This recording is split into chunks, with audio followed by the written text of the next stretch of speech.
C'est grâce à vos dons volontaires et réguliers que nous pouvons faire ce travail. Merci à tous.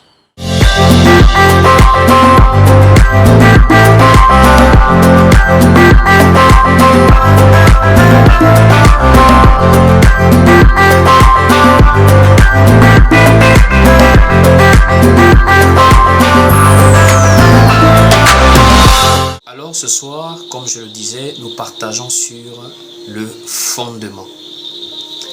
Alors quand nous parlons de fondement, nous parlons d'un appui, nous parlons d'une base, nous parlons de quelque chose qui soutient un édifice, une personne, peu importe. Nous parlons de appui, nous parlons de base, nous parlons de socle.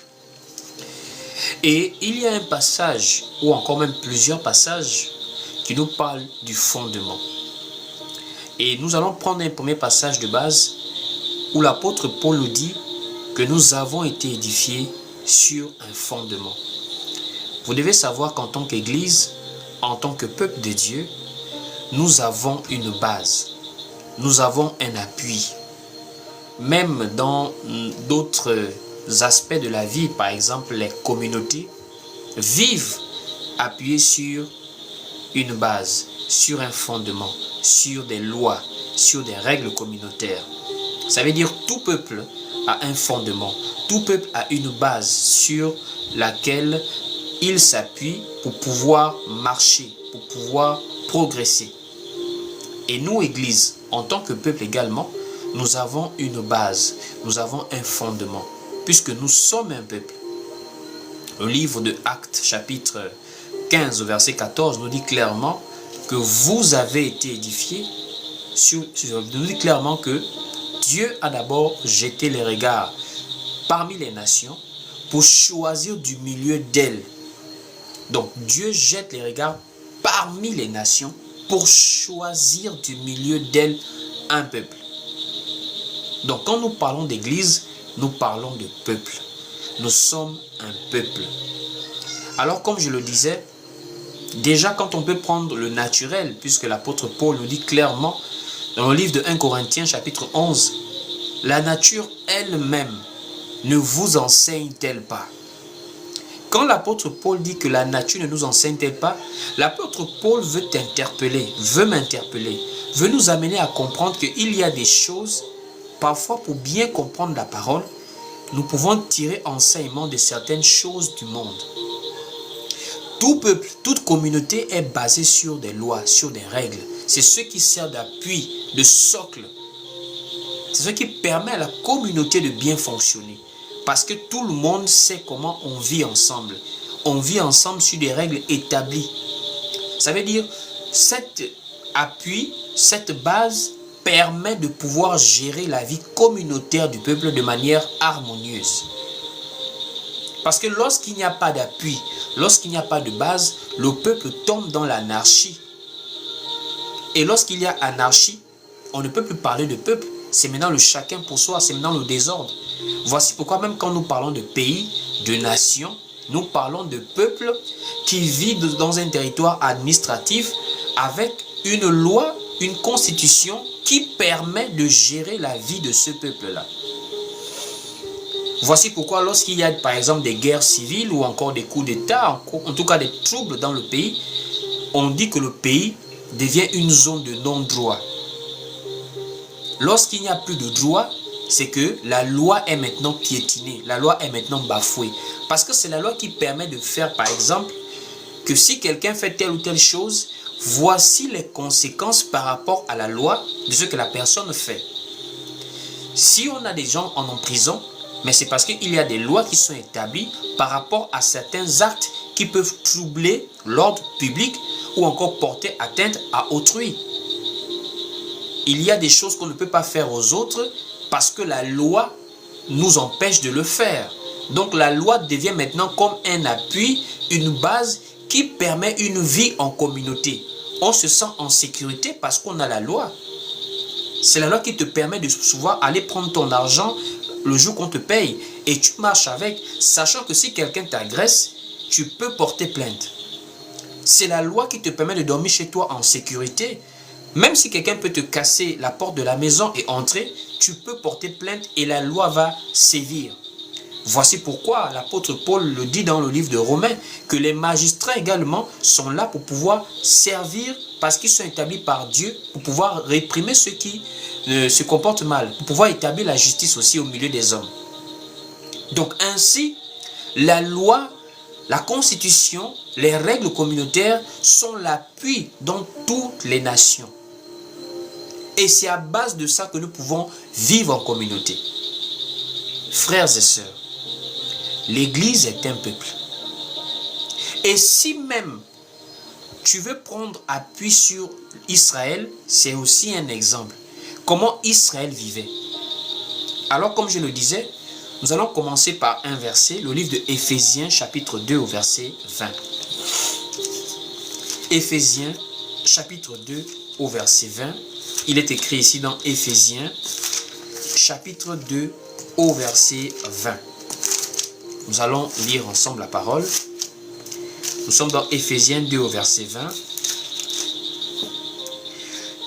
Vous avez été édifiés sur le fondement des apôtres et des prophètes, Jésus-Christ lui-même étant la pierre angulaire. Donc, on nous fait déjà comprendre clairement que nous avons été édifiés sur le fondement des apôtres et des prophètes, Jésus-Christ étant la pierre angulaire. Donc, il y a déjà une base sur laquelle nous partons tous en tant qu'enfants de Dieu, en tant que chrétiens. Nous avons déjà un fondement. Nous ne pouvons plus partir sur la base que Dieu parle à chacun d'une manière différente. Dieu conduit quelqu'un d'une manière différente. Les gens peuvent prêcher différemment. Les gens peuvent prier différemment. Les gens peuvent chanter différemment. Les gens peuvent faire le culte différemment. Nous avons une base. C'est sur cette base que nous nous appuyons pour pouvoir prêcher, pour pouvoir prier, pour pouvoir adorer, pour pouvoir faire le culte, pour pouvoir vivre en assemblée locale. C'est sur cette base. S'il n'y a plus de base, c'est maintenant l'anarchie. Ça veut dire chacun fait ce qu'il veut, chacun fait ce qu'il pense. Or, toi en tant qu'Église, tu dois comprendre que tout ce que tu es appelé à faire dans la foi, il y a déjà une base d'orientation. On ne prie pas n'importe comment quand on est chrétien. On ne chante pas n'importe comment. On ne s'habille pas comme on veut.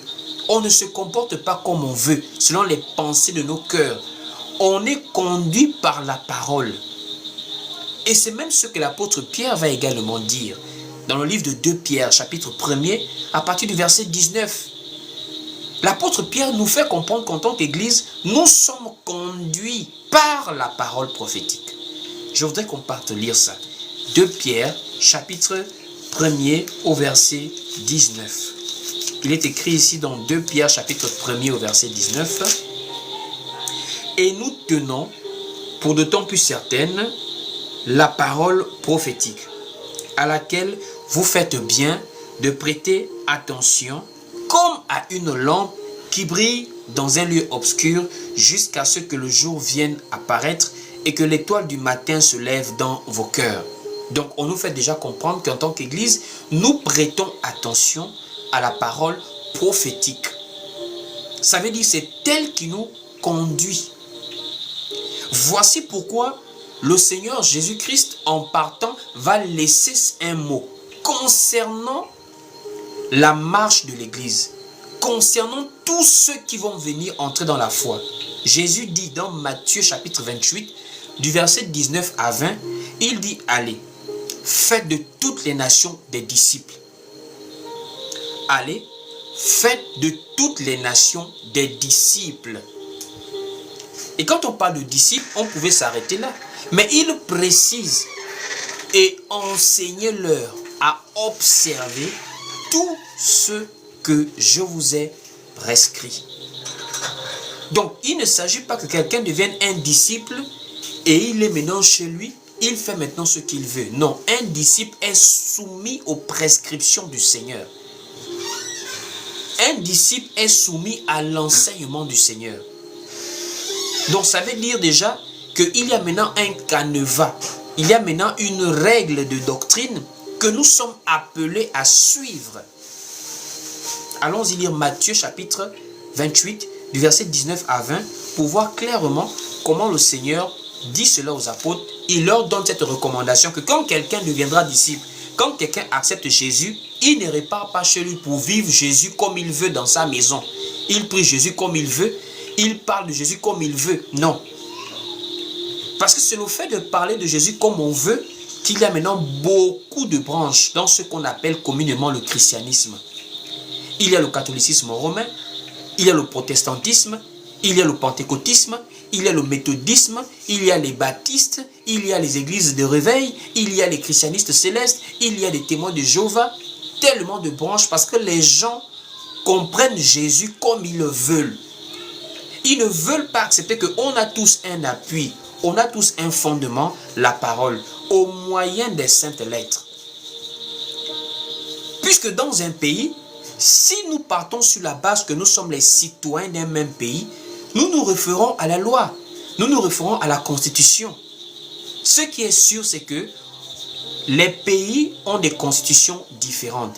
Aux États-Unis, il y a certainement une constitution différente de la France, différente, je sais pas, de l'Australie. C'est comme au Gabon ici. Il y a certains articles de loi qu'on ne retrouve qu'au Gabon. Il y a certains articles de loi qu'on ne retrouve qu'en Chine. Donc c'est aussi comme ça quand nous parlons de l'Église. Nous avons une doctrine, nous avons une parole qui nous conduit. C'est sur la base de cette parole que nous nous appuyons tous pour pouvoir marcher dans la foi. Voici pourquoi le Seigneur a précisé, il ne faut pas seulement s'arrêter à faire de quelqu'un un disciple, il faut aussi lui enseigner les prescriptions du Seigneur. Matthieu chapitre 28 du verset 19 à 20. Matthieu chapitre 28 du verset 19 à 20, il est écrit ici, « Allez, faites de toutes les nations des disciples, les baptisant au nom du Père, du Fils et du Saint-Esprit.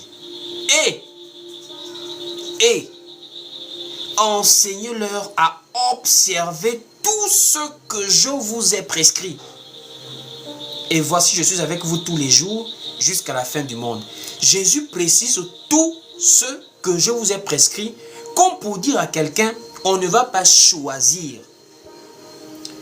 On ne va pas décider d'ignorer certaines parties de la prescription du Seigneur. Nous sommes appelés à recevoir l'enseignement sur tout ce que le Seigneur a prescrit. Voici pourquoi nous avons ce fondement, les prescriptions du Seigneur, qui forment la saine doctrine, qui nous conduit, qui nous permet de marcher en communauté spirituelle en tant qu'Église. S'il n'y a pas de doctrine, il n'y a plus d'église, puisque s'il n'y a plus de doctrine, il n'y a plus de peuple, il n'y a plus de parole qui nous conduit. Voici pourquoi la parole dit dans le livre de Matthieu, là où 2 ou 3 sont unis en mon nom. Jésus a très bien précisé en mon nom. Pourquoi? Parce que les gens peuvent s'unir sans le nom de Jésus.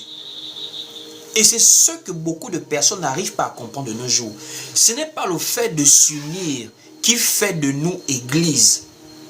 Jésus a dit, là où 2 ou 3 s'unissent, il faut un support au milieu. Il faut une base. S'il n'y a pas cette base-là, unissez-vous comme vous voulez, ce n'est pas l'église qui est là. La preuve, même lorsque Élie a été confronté au prophète de Baal, Élie était seul de son côté. Les prophètes de Baal étaient plus de 400 avec les prophètes d'Astarté mélangés en confédération. Ils étaient nombreux. Ils étaient nombreux. Mais ils n'avaient pas Dieu avec eux. C'est déjà pour dire, il faut se référer au fondement et non à nos pensées, à nous dire que tant qu'on est réunis, Dieu est là.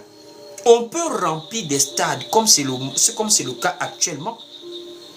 Il y a des pasteurs soi-disant, des évangélistes soi-disant, des apôtres soi-disant, des prophètes soi-disant, qui remplissent des stades de manière impressionnante.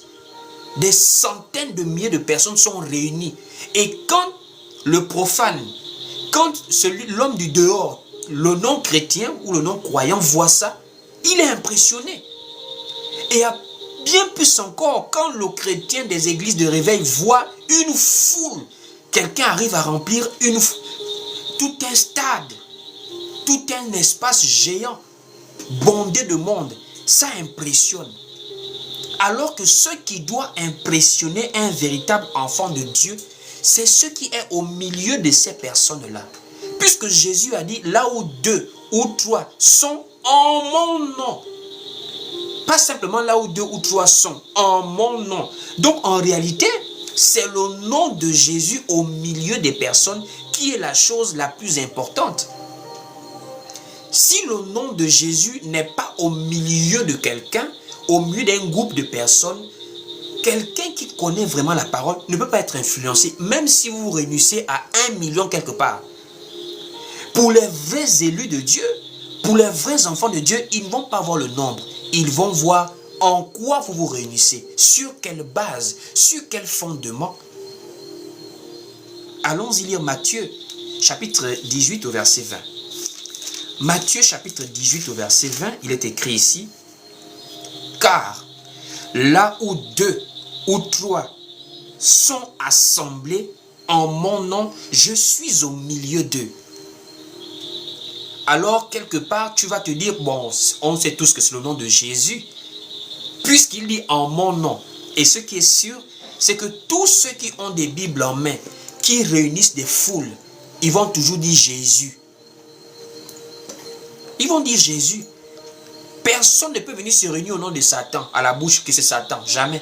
C'est toujours au nom de Jésus. Mes frères, sois un peu lucide. N'oublie pas que le Seigneur avait prédit que des gens viendront sous son nom. Les séducteurs qui ont été annoncés par les prophéties, ce n'est pas au nom de Satan qu'ils viendront. Ce n'est même pas en leur propre nom. Personne ne va venir dire moi. Si quelqu'un vient dire moi, c'est que lui-même il est déjà fou. Mais pour séduire, les gens vont utiliser le nom de Jésus. Jésus, Jésus, Jésus. Donc en un mot, la manière dont Jésus a parlé de son nom, ce n'est pas la manière dont les gens comprennent le nom de Jésus. Parce que pour toi, quand tu entends un pasteur vient en croisade dans ton pays, tu vas voir la banderole Jésus. Donc toi, tu es attiré par la traduction française de Yeshua. Jésus, c'est ça qui va t'attirer là-bas. Oh non, c'est au nom de Jésus, qu'est-ce qu'on va prier? Mais quand Jésus a dit, là où 2 ou 3 sont assemblés en mon nom, Jésus voulait parler de sa personne, de lui en tant que nature. Puisque son nom là, Apocalypse nous révèle que son nom c'est la parole de Dieu. Apocalypse chapitre 19 au verset 13 nous dit, le nom de Jésus quand il vient en roi des rois, son nom est la parole de Dieu. Voici pourquoi Jésus va maintenant dire ça différemment.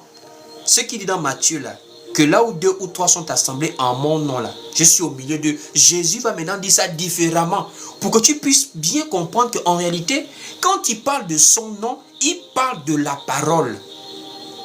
C'est maintenant dans Luc chapitre 17 au verset 37, il dit maintenant, là où sera le corps, là s'assembleront les aigles. Vous voyez comment Jésus utilise plusieurs métaphores, plusieurs paraboles, plusieurs symboles pour t'amener à comprendre que ce n'est pas Jésus que tu vas chercher à entendre chez les pasteurs. Cherche à voir la parole. Cherche à entendre la parole du Seigneur et non le nom français Jésus. Parce que là maintenant dans Luc 17 au verset 37, il est maintenant beaucoup plus clair. Il dit maintenant, là maintenant, là au verset, Luc 17 au verset 37, il dit maintenant, là où sera le corps, là s'assembleront les aigles. Donc tu ne vas plus entendre le nom, tu vas maintenant entendre la nature. Là où sera quoi? Le corps. Or le corps là, attention, quelqu'un a dit dans Jean, il faut manger ma chair et boire mon sang pour avoir la vie éternelle. Donc le corps dont il est question dans Luc 17 verset 37, c'est le Seigneur lui-même. Mais le Seigneur là, c'est pas qu'on va le manger physiquement comme des cannibales. Jésus est le pain de vie. Et ce pain de vie, c'est la parole, parce que ce pain est spirituel. Le pain physique que Dieu a donné à un peuple, c'était la manne à Israël dans le désert. Puisque nous sommes sauvés en esprit, en la foi en Jésus-Christ, donc la parole que nous mangeons, le cadavre que nous mangeons est un cadavre spirituel. C'est la parole de Christ. Donc ça veut déjà te faire comprendre que à chaque fois que des gens se réunissent, il faut chercher à voir la base. Quel est le fondement sur lequel ils se réunissent? Nous avons un fondement en tant qu'Église. L'Église de Dieu n'est pas un marché. C'est au marché où il n'y a pas de route claire. C'est-à-dire les gens se poussent à gauche, à droite, l'autre va là-bas, l'autre va là-bas. L'Église de Dieu est une Église ordonnée. Ça a une base, ça a un fondement. C'est sur cette base-là que nous nous édifions. Voici pourquoi l'apôtre Paul avait dit cela dans 1 Corinthiens chapitre 14. L'apôtre Paul a averti. Car Dieu n'est pas un Dieu de désordre, mais de paix, comme dans toutes les églises des saints. L'apôtre Paul met déjà de l'ordre en rappelant ça aux frères et aux sœurs. Qu'au jour d'aujourd'hui, c'est inadmissible. Comment en sommes-nous arrivés à avoir une seule Bible, plusieurs enseignements, une seule Bible, plusieurs dénominations, une seule Bible, plusieurs doctrines, une seule Bible, plusieurs manières d'adorer? C'est gravissime. Puisque ça crée le désordre. Au jour d'aujourd'hui, toi en tant que chrétien, tu t'appuies sur quoi même pour savoir que tu es dans la vérité? Ce que je dis là, les églises de réveil ne sont pas d'accord. Eux vont dire, Dieu envoie chacun avec sa vision. Vous prêchez bien. Nous, c'est la puissance. Beaucoup de gens m'ont souvent dit ça, que non, arrêtez de condamner les autres. Dieu envoie chacun avec sa vision. Toi, Dieu t'a donné la connaissance de la parole. Toi, c'est pour donner les enseignements profonds. Maintenant, d'autres, Dieu les a envoyés pour les miracles. Donc, en un mot, ils sont déjà en train de sectionner l'église de Dieu. En disant que si nous sommes différents, il ne faut pas nous condamner. Dieu fait comme ça là. Ah bon? Mais c'est surprenant. Puisque tous les envoyés de Dieu que Jésus-Christ a envoyés, c'était des spécialistes en la parole. Même si tu dois faire le miracle, mais ta spécialité première, c'est la parole. Parce que le miracle est venu après la parole. Le Saint-Esprit est venu descendre dans l'église. Ils étaient déjà des apôtres établis. C'est pas que Dieu t'a envoyé faire des miracles. Dieu nous a envoyé faire des nations des disciples. On fait des nations des disciples en les baptisant et en leur enseignant. Pas en faisant des miracles. Les miracles, c'est pour manifester la puissance de Dieu qui vient confirmer l'enseignement. Puisque si quelqu'un a cru et qu'il est malade, là maintenant, sa foi va l'amener à être guéri par notre prière. Mais pour que quelqu'un croie, il faut qu'il entende. Il ne faut pas qu'il le voie. Romains chapitre 10 au verset 17 nous dit « Et la foi vient de ce que l'on entend. » Mais il y a des gens qui vont vous dire « Non, Dieu lui m'a envoyé pour faire des miracles. Dieu, toi c'est l'enseignement, moi ce sont des miracles. » Mais la parole va le rattraper. Puisque Romains 10, 17 nous dit « On ne croit pas par ce qu'on voit comme miracle. On croit par ce qu'on entend. » Puisque ce qu'on entend vient de la parole de Christ. Quelqu'un peut être guéri, mais s'il est ignorant, il ne peut pas être sauvé. Puisque Jésus lui-même a dit, vous connaîtrez la vérité. Et la vérité vous affranchira. Donc il faut connaître. La connaissance est même liée à notre salut. Comment vas-tu invoquer un Dieu que tu ne connais pas, nous dit Romains. Et comment vas-tu le connaître si tu n'entends pas parler de lui? Et comment entendras-tu parler de lui s'il n'y a personne qui prêche? Pas qui fait des miracles, qui prêche. Donc la prédication, l'enseignement, c'est ce sur quoi on s'appuie pour amener les gens à croire en Jésus. C'est notre base, c'est notre fondement. Allons-y lire Romains chapitre 10 à partir du verset 14. À partir même du verset 13 si vous voulez. Romains chapitre 10 à partir du verset 13. Il est écrit ici, dans Romains 10 à partir du verset 13, « Car quiconque invoquera le nom du Seigneur sera sauvé. comment donc invoqueront-ils celui en qui ils n'ont pas cru? Et comment croiront-ils en celui dont ils n'ont pas entendu parler? Et comment en entendront-ils parler s'il n'y a personne qui prêche? On te pose la question que comment vous faites pour réunir des gens dans des stades pour faire des miracles? C'est étrange, puisque le miracle c'est la puissance, c'est vrai, mais Satan aussi a la puissance. Satan aussi a la puissance. Lorsque Moïse est parti vers Pharaon, il avait été impressionné. Lui-même Moïse, quand Dieu lui dit, jette ton bâton, ça devient du serpent. Pour Moïse, je vais épater Pharaon. Il va libérer le peuple, il va voir ça. Moïse part avec l'assurance, il prend le bâton. C'est-à-dire Moïse devient, il a la confiance devant Pharaon.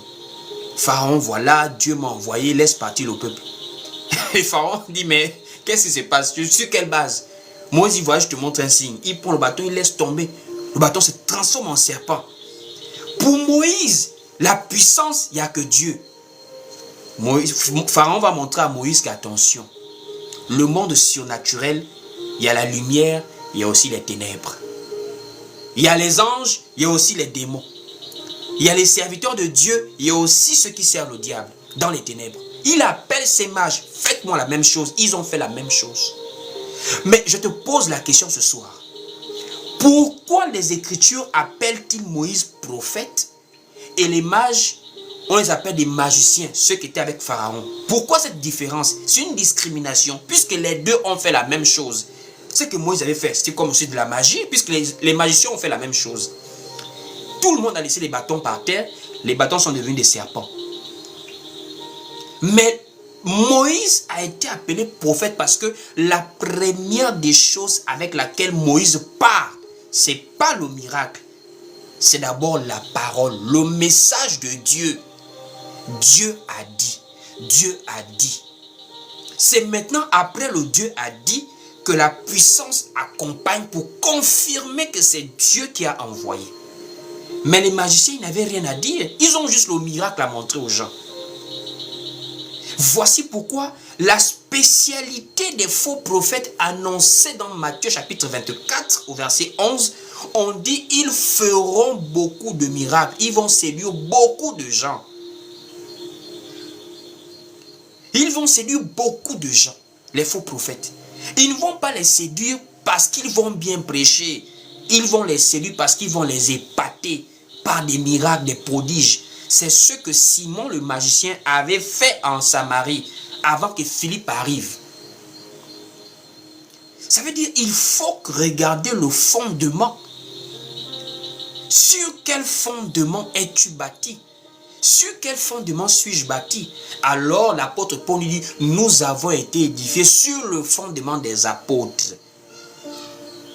Parce que c'est le Seigneur lui-même qui leur a dit de nous enseigner. Voici pourquoi je ne peux pas enseigner quelque chose d'autre de ce que Paul a enseigné. Ce n'est pas possible. Puisque le Seigneur leur a dit de nous enseigner. Donc les apôtres sont les premiers relais du Seigneur. Quand le Seigneur est parti, ce sont les apôtres qui nous ont enseigné la parole. Au moins des écrits que nous avons aujourd'hui. Donc l'enseignement est une base. Et quand l'apôtre Paul dit que vous avez été édifiés sur le fondement des apôtres et des prophètes, l'apôtre Paul veut parler de l'enseignement des apôtres. Puisque, regardez ce qui se passe. Le premier jour même où le Saint-Esprit arrive dans l'église pour rester en permanence, le jour de la Pentecôte, ce qui va se passer, c'est actuellement ce que le Seigneur a prescrit, a demandé de faire, a donné comme recommandation. Le Seigneur dans Matthieu chapitre 28, du verset 19 à 20, il dit, allez, faites de toutes les nations des disciples, les baptisant au nom du Père, du Fils et du Saint-Esprit. Suivez, hein? On fait de quelqu'un un disciple, on le baptise au nom du Père, du Fils et du Saint-Esprit. Et Jésus dit, et enseignez-leur à observer tout ce que je vous ai prescrit. C'est actuellement ce qui s'est passé avec ceux qui sont devenus des disciples le jour de la Pentecôte. Qu'est-ce qui s'est passé? La première des choses qui les amène à devenir des disciples, c'est ce qu'ils ont entendu. Textuellement par rapport à ce que Romain dit. Romain dit, et la foi vient de ce que l'on entend. Et le jour de la Pentecôte, dans le livre de Actes chapitre 2 au verset 38, la parole dit, après avoir entendu ce discours, le même verbe, entendre dans Romain, est conjugué maintenant pour ceux qui vont devenir des disciples. Et pourtant, le jour de la Pentecôte, l'Esprit s'est manifesté, les gens parlaient en diverses langues. Mais ce n'est pas les diverses langues qui a amené le cœur des gens bouillonnés. Ce qui a amené le cœur des gens bouillonnés, c'est la prédication des apôtres. Puisque dans Actes chapitre 2, à partir du verset 5 en montant, on voit comment les gens sont surpris des langues qui sont parlées.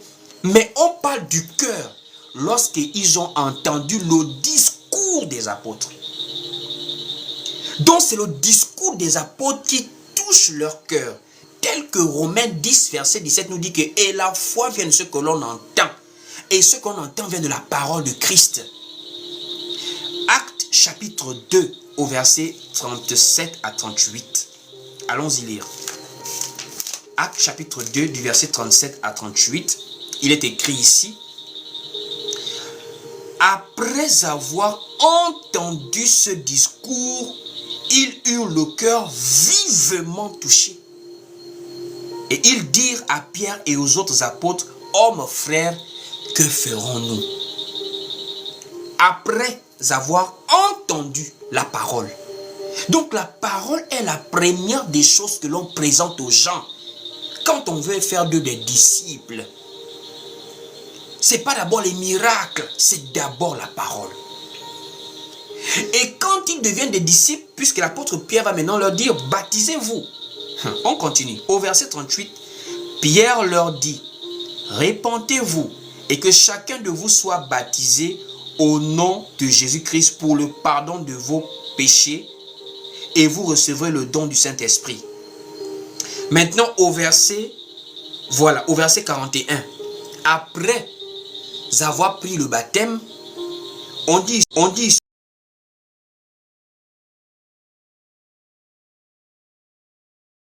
acceptèrent sa parole, furent baptisés. Et en ce jour-là, après avoir pris le baptême, on dit, en ce jour-là, le nombre des disciples s'augmenta d'environ 3000 âmes.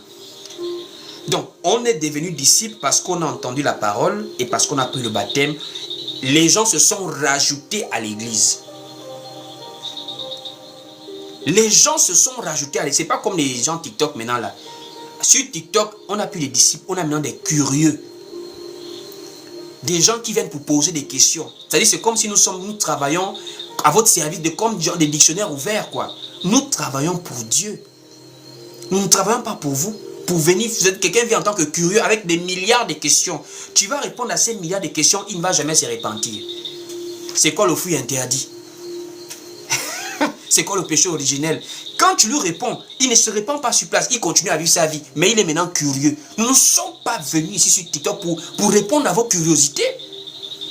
Nous sommes venus pour pouvoir être des canaux par lesquels Dieu touche ses brebis. C'est-à-dire quelqu'un, il vient avec des questions, mais parce qu'il a la soif de connaître Dieu, de se repentir. Pas de quelqu'un qui vient pour poser des questions seulement. Non, non, non, non. Nous ne travaillons pas comme ça.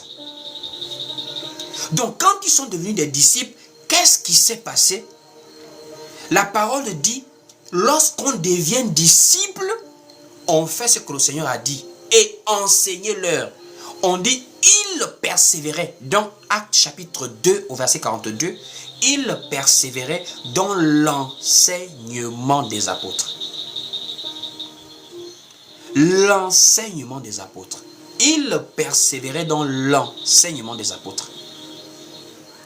Donc l'enseignement est la base, est l'appui sur lequel nous commençons, nous évoluons dans la foi. C'est ça le fondement. Voici pourquoi l'apôtre Paul a encore utilisé ce terme de fondement dans le livre de 1 Corinthiens chapitre 3 au verset 10. L'apôtre Paul dit, j'ai posé le fondement comme un sage architecte. Qu'est-ce que Paul faisait? Paul n'était pas quelqu'un qui construisait des maisons physiques. Paul était un bâtisseur spirituel, c'était un apôtre du Seigneur pour prêcher l'évangile dans les nations. Et cet évangile, c'était le fondement qu'il a posé dans toutes les villes où il a bâti des assemblées. Ce fondement, mais c'est l'enseignement de la sainte doctrine. Cette doctrine qu'ils ont reçue du Seigneur. Puisque Jésus lui-même parle de cette doctrine dans le livre de Jean chapitre 7 ou à partir du verset 16. Et c'est ce que l'apôtre Paul va encore enseigner aux Romains pour leur expliquer qu'on doit suivre la règle de la doctrine. Allons-y voir. Romains. On va voir Romains pour entendre parler de la doctrine. Romains chapitre 6 au verset 17. Romains chapitre 6 au verset 17, il est écrit ici. Mais grâce soit rendue à Dieu de ceux que, après avoir été esclaves du péché, vous avez obéi de cœur à la règle de doctrine dans laquelle vous avez été instruits. Ça veut dire qu'il faut chercher le fondement des apôtres. Il faut chercher la base sur laquelle les apôtres ont prêché, ont vécu en tant que saints, en tant que disciples du Seigneur. N'est pas par l'église ou encore n'est pas par les dimanches dans des bâtiments, dans des dénominations, parce que tu veux te retrouver avec des gens. Par chercher le corps, par chercher le nom du Seigneur, ceux qui rassemblaient les gens au temps de l'église primitive. C'était la sainte doctrine, l'évangile du Seigneur. Et c'est maintenant cette sainte doctrine qui régule le fonctionnement de l'église. C'est sur la base de la doctrine que nous avons toute la marche de l'église. Rien ne se passe au jour d'aujourd'hui si on ne peut pas se référer à la sainte doctrine. C'est du désordre. De nos jours, on prêche des choses qui sont anti-parole de Dieu, mais parce qu'on ne se réfère plus à la base. C'est comme des hors-la-loi. C'est un hors-la-loi qui ne s'appuie plus sur la loi de son pays, sur la constitution pour marcher, pour agir. Mais c'est comme ça spirituellement. Le fait de laisser des femmes prêcher, ça montre que des gens sont des hors-la-loi spirituellement. Puisque la doctrine, la sainte doctrine, on mentionne clairement noir sur blanc que la femme ne doit pas enseigner. La femme ne doit pas enseigner. Paul n'a pas seulement parlé de ça aux Corinthiens. Paul a dit dans toutes les églises des saints. Paul a dit dans toutes les églises des saints. C'est l'ordre. Et les femmes se taisent dans les assemblées. Pas dans l'assemblée spirituelle. Dans les assemblées. Ça veut dire partout où les saints se réunissent. Voir une femme debout avec un micro. Ça montre que les prescriptions du Seigneur ne sont pas respectées. Le fondement n'a pas été respecté. Des gens ont déplacé le fondement. Et c'est ce qui s'est passé même en Israël. En Israël, au temps du roi Akab, ce monsieur est entré dans une telle désobéissance de l'Éternel, c'était grave. Au point d'aller adorer d'autres dieux. Avec l'encouragement de sa femme Jézabel. Les prophètes de Baal faisaient maintenant vivaient le beau temps en Israël. Donc, quand Élie se lève comme nous sommes là aujourd'hui. Aujourd'hui, nous sommes ceux qu'on... Pourquoi vous aimez critiquer les autres? Pourquoi vous aimez parler mal aux autres? Nous sonnons la trompette lorsque le fondement a été renversé. Si tout va bien, pourquoi est-ce qu'on va venir parler? Puisque le plus important, c'est que les âmes soient sauvées. Mais lorsqu'il y a maintenant un désordre qui perd les âmes du Seigneur, là maintenant Dieu suscite des sentinelles. Des gens qui viennent maintenant crier comme Élie a parlé et a défié les prophètes de Baal. Parce que quoi? Il y avait quelque chose qui avait déjà été renversé. Le fondement. C'est ce qui s'est passé lorsque Élie s'est mis maintenant à prier à son tour. Élie n'a pas commencé à vouloir beaucoup parler. Les gens, quand ils viennent sur les lives comme ça, là, ils voient c'est écrit église en ligne. Quelqu'un se dit, ah vraiment, je vais prier aujourd'hui là.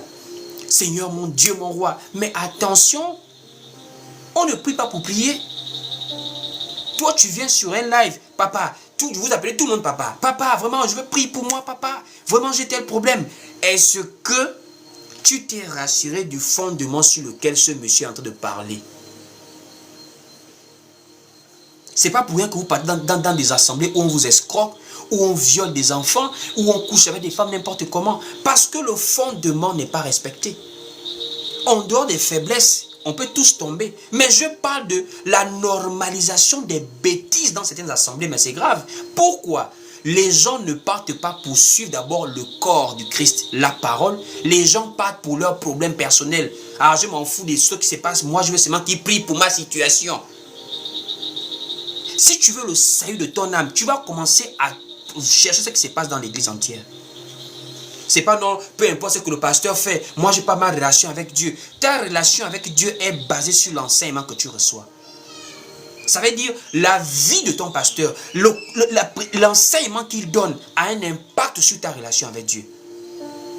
Tu dois pouvoir regarder tout ce qui se passe dans l'église si c'est conforme à la parole du Seigneur. Élie avait d'abord rétabli l'autel avant de commencer à prier, invoquer l'Éternel. Rétablir l'autel. Rétablir le fondement d'Israël. On va aller lire 1 Roi chapitre 18 au verset 30. 1 Roi au chapitre 18. Nous sommes ici du verset 30 à 31. Il est écrit ici. Élie dit alors à tout le peuple. Approchez-vous de moi. Tout le peuple s'approcha de lui. Et Élie rétablit l'autel de l'Éternel qui avait été renversé.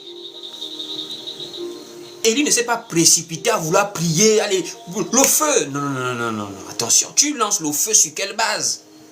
L'appui, c'est quoi? Tout être humain a des appuis. La foi est une affaire de fondement. Tu as appuyé sur quoi? Même Jésus avait dit, celui qui a appuyé sur du sable, la tempête arrive, il est balayé. Mais c'est celui qui est appuyé sur le roc qui va supporter les vents et les tempêtes. Le roc, c'est Christ. Christ, c'est la parole. Et il était représenté ici par le fondement que Élie avait rétabli. Et regardez comment il rétablit le fondement d'Israël. Il prend 12 pierres. 12. Le chiffre 12 ne te dit rien, mon frère. Éphésiens chapitre 2 nous dit que nous avons été édifiés sur le fondement des apôtres et des prophètes. Les prophètes s'appuyaient sur le fondement d'Israël, les 12 tribus. Comme nous nous appuyons sur le fondement apostolique, les 12 apôtres. Ça veut dire, regarde comment Élie a d'abord rétabli l'autel avant de prier chez toi. Avant de chercher à suivre des pasteurs. Avant d'aller dans des caravanes, regarde d'abord le fondement. On dit ici au verset 31, il prit 12 pierres d'après le nombre des tribus des fils de Jacob, auxquels l'Éternel avait dit, Israël sera ton nom. Donc nous voyons déjà comment un prophète nous montre comment on adore Dieu sur le fondement. Et c'est la même chose que l'apôtre Paul nous dit, nous sommes bâtis sur le fondement. Et Paul a mis en garde. Paul dit, j'ai bâti un fondement. Mais que chacun ne prenne garde à la main dont il bâtit dessus. Parce qu'il y a déjà un fondement qui a été posé. Donc les prédicateurs qui viendront après, il faut suivre le fondement. C'est comme une maison. Une maison a une forme. Les fondations de la maison sont sous forme carrée. Mais toi tu viens construire les murs sous forme triangulaire. Tes murs là s'appuient sur quel fondement? Puisque les murs s'élèvent là en fonction du sous-bâtiment.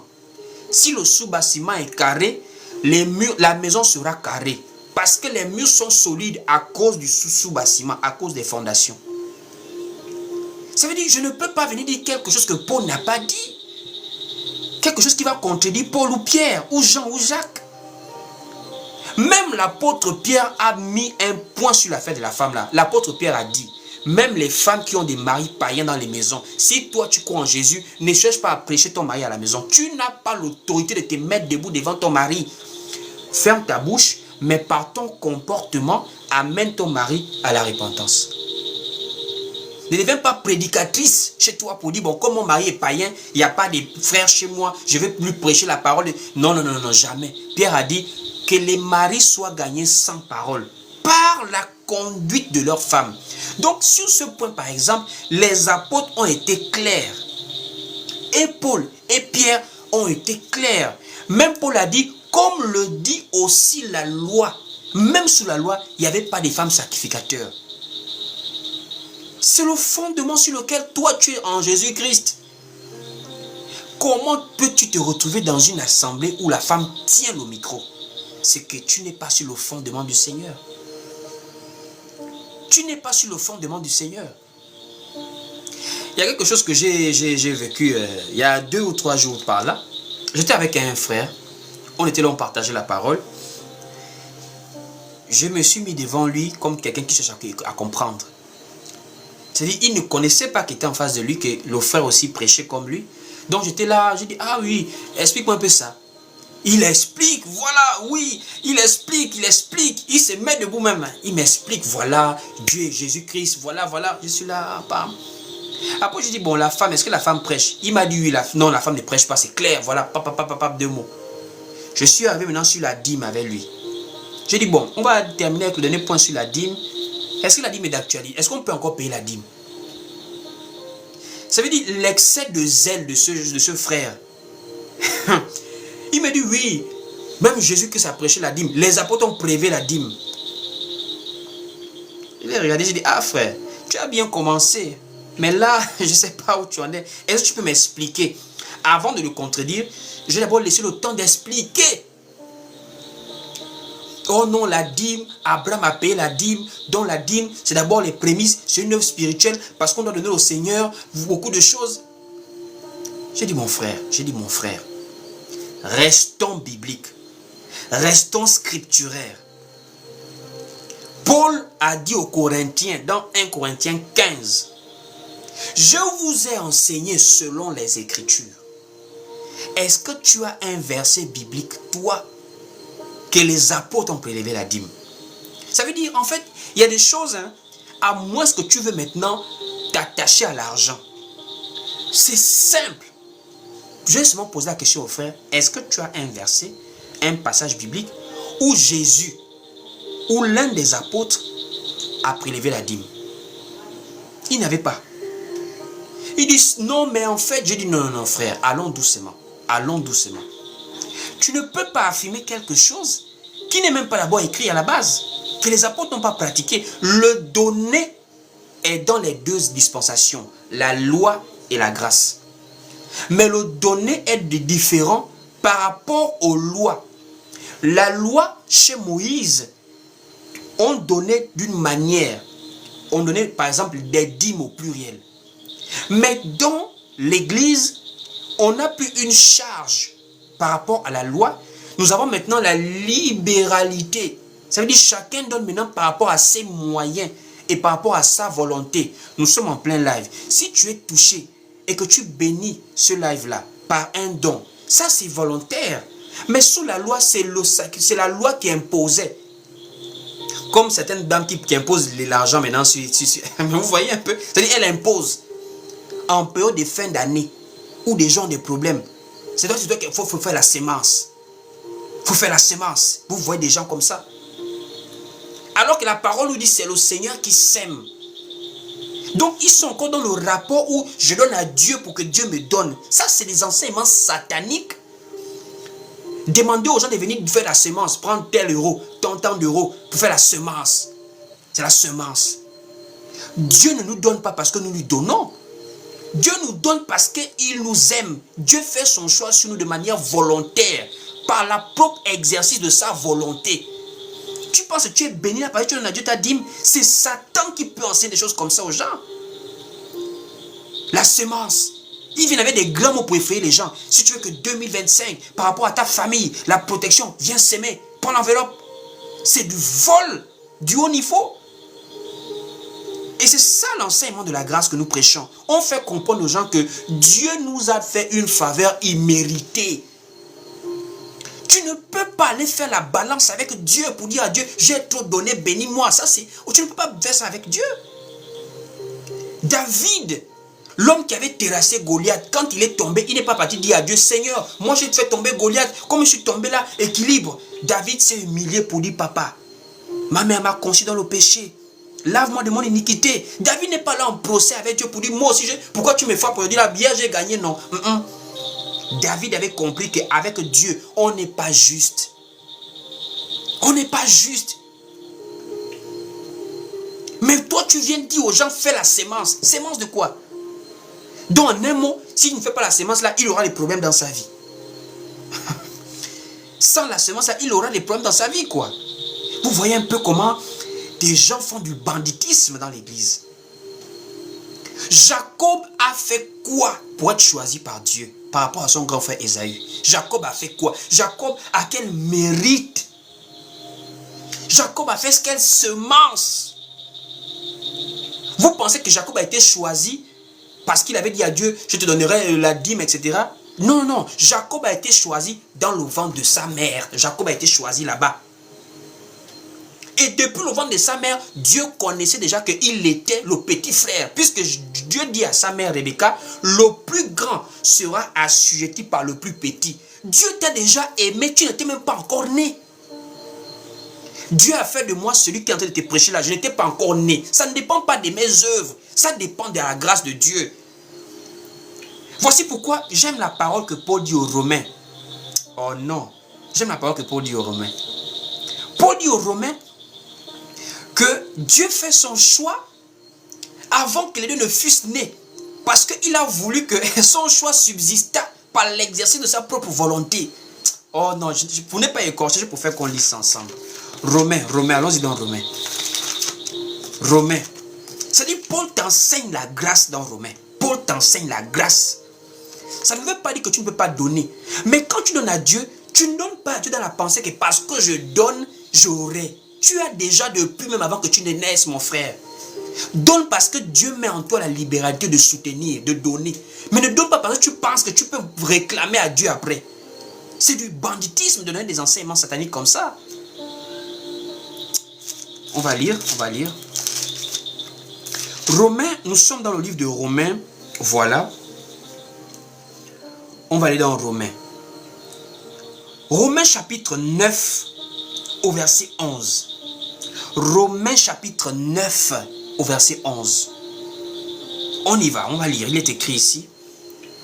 Car, quoique les enfants ne fussent pas encore nés, et qu'ils n'eussent fait ni bien ni mal, afin que le dessein d'élection de Dieu subsistât, sans dépendre des œuvres, et par la seule volonté de celui qui appelle. Je ne sais pas si c'est le français là qui est un peu compliqué pour toi, mais c'est tellement fort ce verset là. Dieu fait comprendre que avant que Jacob et Ésaü n'aient fait ni bien ni mal, Dieu avait déjà fait son choix. Pourquoi il avait fait son choix? Pour que quand tu viens là, toi là, tu ne puisses rien dédier à Dieu que non, je mérite ça. C'est ce qu'il a dit à Jérémie. Je t'avais déjà établi prophète avant que tu ne fusses dans le sein de ta mère. Moi, je t'avais déjà établi. Frère, nous donnons dans l'église parce que nous soutenons volontairement avec l'amour. Parce que c'est une recommandation morale dans l'église. Les saints faisaient des collectes pour pouvoir répondre aux besoins des membres de l'église locale, les membres de l'assemblée. Il y avait l'amour du prochain. Aime ton prochain comme toi-même. C'est ce qui motivait les gens à donner. Jusqu'au point où il y avait même une famine. Les frères d'une ville ont envoyé des vivres à une autre ville. Ce n'était pas le donner pour que le pasteur achète plusieurs voitures. Ce n'est pas interdit. Mais s'il ne doit pas imposer ça. Si tu achètes une voiture parce que tu es béni, tu dis Dieu merci pour l'année 2025 qui arrive, tu achètes une voiture, c'est volontaire. Mais ce n'est pas lui de prendre une enveloppe pour t'étendre ça, pour dire viens faire la semence. Et les gens hésitent même. Hein? De la semence. Elle la voit. Une femme qui parle comme un homme, la semence. Et les gens hésitent. Parce que les gens ont des problèmes. Tu peux donner ce mois-ci. Le mois prochain, tu as un problème, un imprévu. Tu ne donnes pas. Dieu voit que tu ne... C'est pas que tu ne veux pas. Tu n'as pas assez. Ce qui est bizarre, c'est qu'eux-mêmes, ils ne donnent pas quand il y a des problèmes. C'est toi qui dois seulement bénir. Toi qui dois seulement bénir. Mais alors que la parole nous enseigne quand même que c'est le supérieur qui bénit l'inférieur quand même. Toi, tu vas bénir quand? l'argent que les enveloppes, toi tu distribues ça un peu à quand, aux brebis de l'assemblée. Eux aussi ont des besoins comme toi. Le fondement n'est plus respecté dans l'église. Le fondement n'est plus respecté. Donc comme je disais, j'ai commencé à dire à ce frère, mon frère, le zèle un peu te pousser à dire des choses que tu ne maîtrises pas. C'est un monsieur, vraiment, il était là, il me regardait. J'ai commencé, j'ai pris d'abord Abraham, j'ai dit, voilà d'abord Abraham. Est-ce que tu sais que Abraham là, c'est pas lui normalement qui paye cette dîme là? Il était là, il a voulu commencer à m'impressionner. Non, il y a 3 dispensations dans la Bible, dispensation d'avant Moïse. Je dis, ce sont des choses que des gens, des conceptions qu'ils développent. Hein. 3 dispensations, alors que la parole nous parle de la loi et de la grâce. Toi, tu viens créer 3e dispensation parce que tu veux forcer la dîme dans l'église. Oh, la dîme avant la loi. Mais l'apôtre Paul a parlé de ça aux Hébreux. Dans le livre des Hébreux, on nous fait comprendre que Lévi a payé la dîme dans les reins de son père Abraham. Donc c'est déjà une préfiguration. C'est Lévi qui exerçait déjà son sacerdoce. La dîme n'est plus d'actualité. Mais pourquoi les gens prélèvent les dîmes? Pourquoi toi tu donnes la dîme? Ce n'est pas parce qu'on t'a enseigné ça bibliquement parlant. C'est parce que vous vous êtes écarté du fondement. C'est pour dire à quelqu'un, revenons au fondement. Revenons à l'enseignement des apôtres. C'est l'enseignement des apôtres qui nous amène au ciel. Est-ce que vous le savez quand même? C'est celui qui croit à l'enseignement des apôtres qui va au ciel. Pas celui qui croit en des Jésus dans des pays. Oh, Jésus au Gabon, Jésus en Côte d'Ivoire, Jésus machin. Ça, ce sont des gens, je ne me prononce même plus sur des questions comme ça là. C'est celui qui croit à l'enseignement. Les apôtres ont déjà donné l'enseignement. Nous ne sommes que les relayeurs. On continue sur le même enseignement.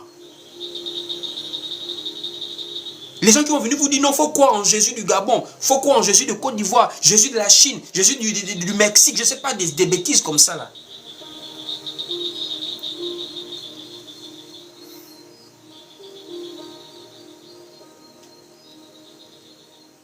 Donc, c'est pour dire l'enseignement des apôtres est le fondement sur lequel nous nous appuyons pour vivre notre vie de foi. Je répète pour terminer, l'enseignement des apôtres est l'enseignement sur lequel nous nous appuyons pour vivre notre vie de foi. C'est cette doctrine-là qui nous oriente par rapport à tous les aspects de notre vie de foi. Même la prière est doctrinale. Je dis, hein, même la manière de prier, c'est doctrinal. On ne prie pas n'importe comment. C'est en voulant prier n'importe comment que les gens sont retrouvés dans des églises combat spirituels. Quelqu'un est tellement zélé qu'il va prier où on lance le feu aux sorciers. Oh non, c'est pas à la chair qu'on lance le feu, c'est à l'esprit. Mais toi, tu penses que quand on parle de sauver là, les âmes sont charnelles. Jésus est venu sauver des âmes, c'est spirituel. Quand tu lances feu là, tu lances à quoi? C'est pas à l'âme, c'est pas à l'esprit, c'est pas le domaine spirituel. Et tu fais ce que Jésus lui-même a interdit. Tu pries mal. La fin d'année, là, tu ne pries pas pour que Seigneur, si tu apparais, trouve-moi prêt à être enlevé avec toi. Toi, tu pries seulement pour la promotion. C'est-à-dire 2025 pour toi, il y a tout sauf le salut. Il y a les voyages. Les gens, vous voyez sur TikTok ou encore dans les statuts WhatsApp, les gens vont faire leur souhait de 2025. Mariage, fiançailles, voyage, santé, promotion au travail. Ils ne vont pas mettre le salut de son âme. Salut de l'âme, ça c'est derrière. Il n'y a même plus le réflexe de penser au salut de l'âme. Tellement les gens prient dans le matérialisme, dans la chair. Que Dieu véritablement vous bénisse pour cet enseignement que vous êtes en train d'écouter. Que cela vous fasse du bien. Que ça vous permette de revenir véritablement sur le fondement des apôtres. Peut-être qu'on aura la possibilité de pouvoir poursuivre cet enseignement qui a encore d'autres points. Mais pour ce soir, nous allons nous arrêter par là. Pour plus d'édification, suivez-nous sur Facebook, YouTube, TikTok et Instagram. Que Dieu vous bénisse.